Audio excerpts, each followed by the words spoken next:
13 most amazing ancient ruins of the world.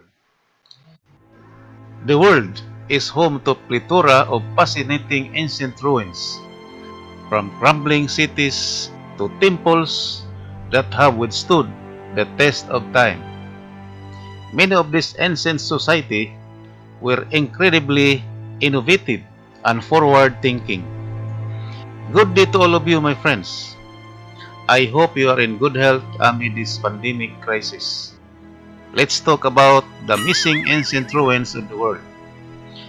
Just take a look at their meticulous city planning and incredible feats of engineering, some of which we are yet to fully understand. If you enjoy our video, please click the subscribe button below and click the bell icon for more videos like this. Intro, amigo.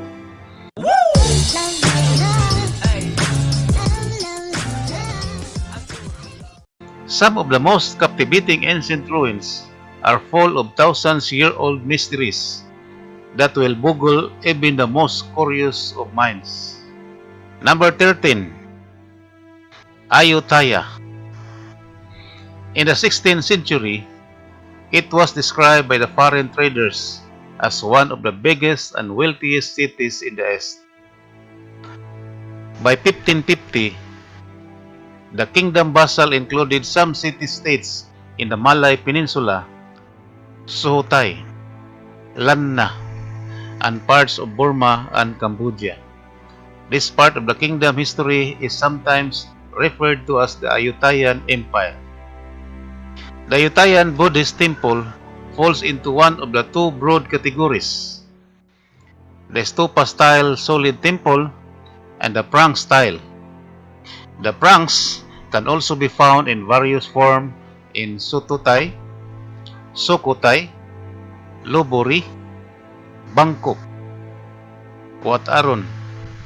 Sizes may vary, but usually the prangs measures between 15 and 40 meters in height and resemble to towering corn cob-like structure.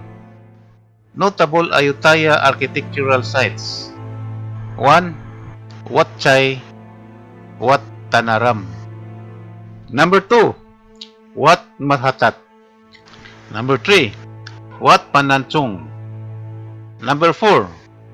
Wat Pra Sing Sanpit. Number 5. Wat Ratchaburana. Number 6. Wat Lokaya Sotoram. 7. Wat Pra Ram. 8. Wat Potay Sawam. 9. Wat Tamikarat. Number 12. Stonehenge. Stonehenge is a prehistoric monument in Wiltshire, England, 2 miles 3 km west of Amesbury. It consists of a ring of standing stone. It's around 15 feet high, 7 feet wide, and weighing around 75 tons. The stones are set within earthwork in the middle of the most dense complex of Neolithic and Bronze Age monuments in England, including several hundred stone or burial mounds. Archaeologists believe it was constructed from 3000 BC to 2000 BC. One of the most famous landmarks in the United Kingdom, Stonehenge is regarded as a British cultural icon. Stonehenge could have been a burial ground from its earliest beginning.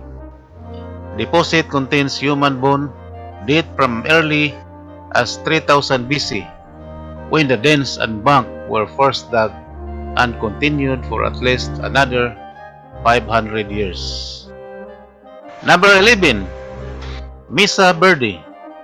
Mesa Verde National Park is an American national park and UNESCO World Heritage Site located in Montezuma County, Colorado. The park protects some of the best preserved ancestral Puebloan archaeological sites in the United States. Cliff Palace.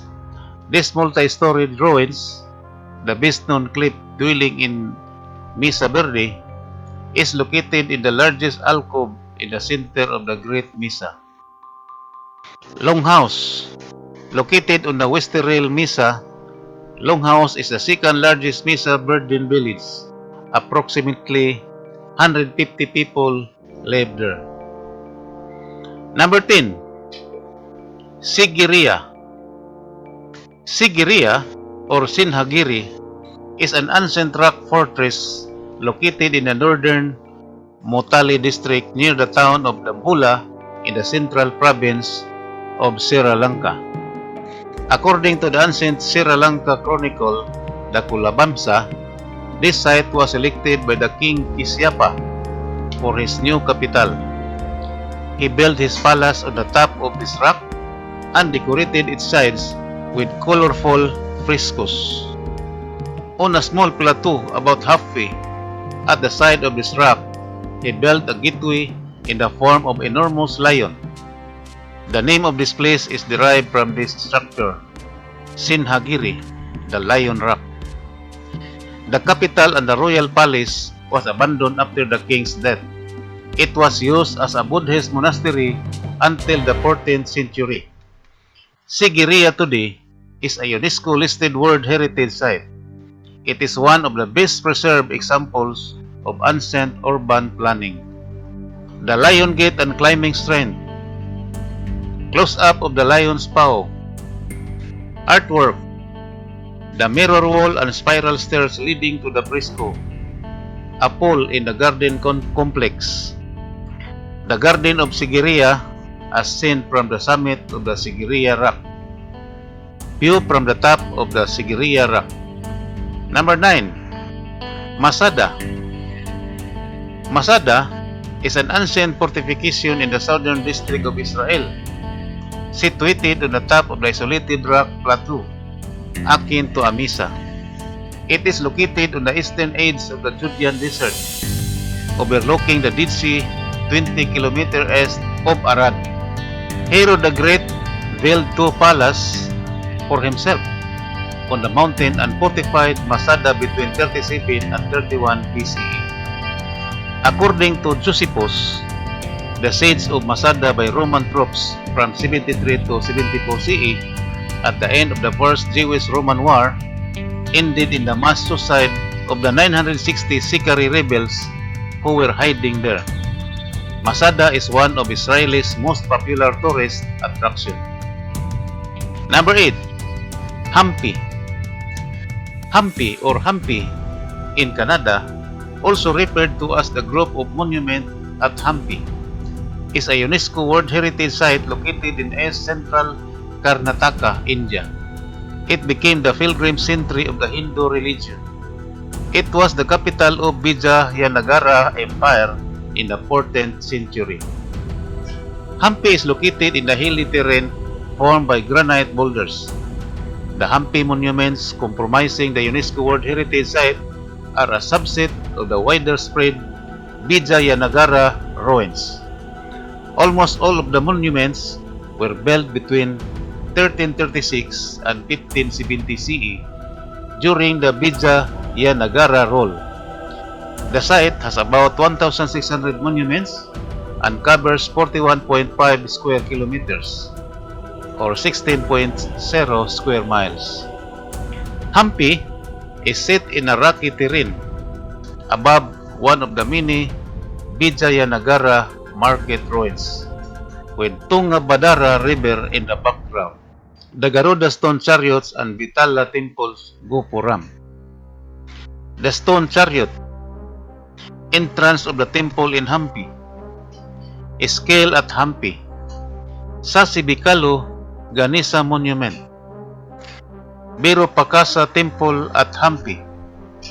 Ruins of Vijaya Vitala Temple. Virupaksha Temple. The ruins of Krishna Temple. Number 7. Pompeii. Pompeii was an ancient city located in the modern commune of Pompeii near Naples, in the Campania region of Italy. Pompeii, along with Herculaneum and many villages in the surrounding area, was buried under 4 to 6 meter, 13 to 20 feet of volcanic ash and pumice in the eruption of Mount Vesuvius in AD 79. Largely preserved under the ash the excavated city offered a unique snapshot of Roman life.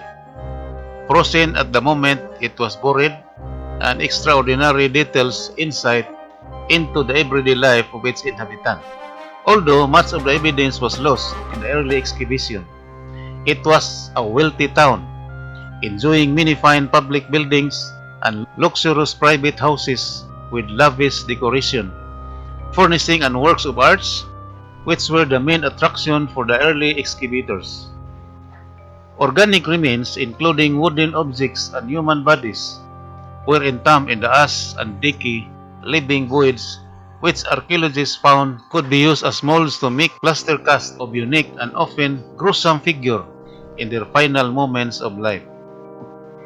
Pompeii is a UNESCO World Heritage Site and is one of the most popular tourist attractions in Italy, with approximately 2.5 million visitors annually. Number 6. Tulum. Tulum is the site of a pre-Columbian Mayan walled city which served as a major port for Cuba in the Mexican state of Quintana Roo. The ruins are situated on 12 meters, 39 feet tall cliffs along the east coast of the Yucatan Peninsula on the Caribbean Sea in the state of Quintana Roo, Mexico. Tulum was one of the last cities built and inhabited by the Maya at its height between the 13th and 15th centuries and managed to survive about 70 years after the Spanish began occupying Mexico. Old world disease brought by the Spanish settlers appeared to have resulted in very high fatalities, disrupting the society and eventually causing the city to be abandoned.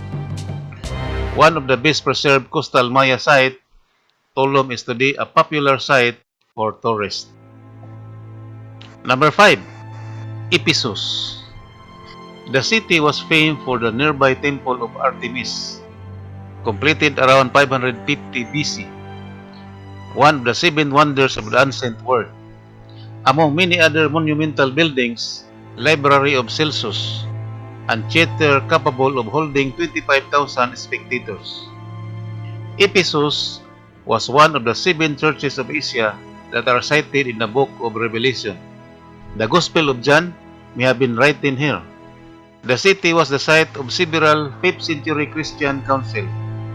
The city was destroyed by the Goths in 263, and although rebuilt, the city's importance as a commercial center declined as the harbor was slowly silted up by the Kokok Menderes River.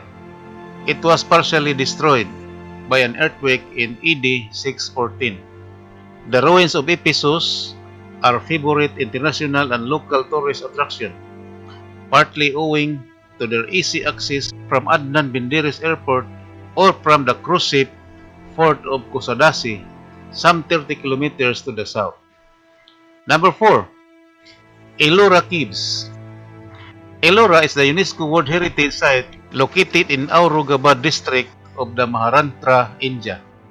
It is one of the largest rock-cut monastery temple cave complexes in the world, featuring Jain, Buddhist, and Hindu monuments, artworks dating from the 600 to 1000 CE period. Cave 16 in particular features the largest single monolithic rock excavation in the world, the Kailasa Temple, a chariot-shaped monument dedicated to Lord Shiva.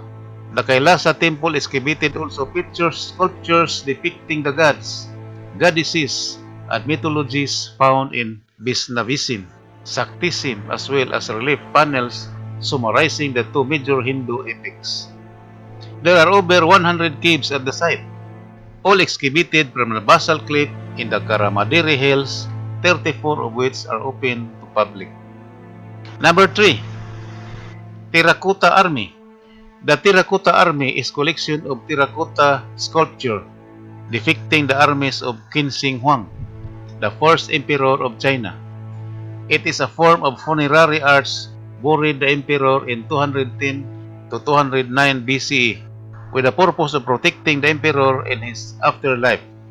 The figures, dating from approximately the late 3rd century BCE, were discovered in 1974 by a local farmers in Lintong County, outside Xi'an, Shanxi, China. The figures vary in height according to their roles, with the tallest being the general. The figures include warriors, chariots, and horses. Estimates from 2007 were that the 3 pits containing the terracotta army held more than 8,000 soldiers, 130 chariots with 520 horses, and 150 cavalry horses, the majority of which remain buried in the pit near Qinchen Huang Mausoleum. Other terracotta non-military figures were found in other pits, including officials, acrobats, strongmen, and musicians. Number 2. Chichen Itza. Chichen Itza was a large pre-Columbian city built by the Maya people of the Terminal Classic period. The archaeological site is located in Tino Municipality, Yucatan State, Mexico. Chichen Itza was one of the largest Maya cities, and it was likely to have been one of the mythical great cities, or Tolans, referred to in later Missourican literature. The city may have had the most diverse population in the Maya world, a factor that could have contributed to the variety of architectural styles at the site. The ruins of Chichen Itza are federal property, and the site stewardship is maintained by Mexico Instituto Nacional de Antropología Historia. The land under the monument had been privately owned until 29 March 2010, when it was purchased by the state of Yucatan. Chichen Itza is one of the most visited archaeological sites in Mexico, with over 2.6 million tourists in 2017. Number 1. Acropolis. An acropolis, or akron, was an ancient Greece settlement, especially in citadel, built upon an area of elevated ground, frequently a hill within precipitous sides, chosen for purposes of defense. Acropolis also had a function of religious sanctuary, with sacred springs, highlighting its religious significance. Acropolis became the nucleus of large cities of classical antiquity, such as ancient Athens, and for this reason, they are sometimes prominent landmarks in modern cities with ancient past, such as modern Athens. One well-known acropolis is the Acropolis of Athens, located on the rocky outcrop above the city of Athens and containing the Parthenon. The word Acropolis literally means in Greek upper city, and though associated primarily with the Greek cities Athens, Argos, Thebes, and Corinth, may be applied generally to all such citadels, including Rome, Jerusalem, Celtic Bratislava, many in Asia Minor, or even Castle Rock in Edinburgh. An example in Ireland is the Rock of Citadel. Acropolis is also the term used by archaeologists and historians for the urban castroculture settlements located northwestern Iberian hilltops. The most famous example in the Acropolis of Athens, which by reason of its historical association and the several famous buildings erected upon it, is known without disqualification as the Acropolis. Acropolis of Athens achieved its form in the 5th century BC and is currently an archaeological site. Although originating in the mainland of Greece, use of the Acropolis model quickly spread to Greek colonies, such as the Dorian Lato on Crete during the Archaic period. That's all for now, my friends. I hope you enjoy it. Please click like and share to help our channel. And please click the subscribe button below and click the bell icon for more videos like this. Bye bye and have a nice day, my friends.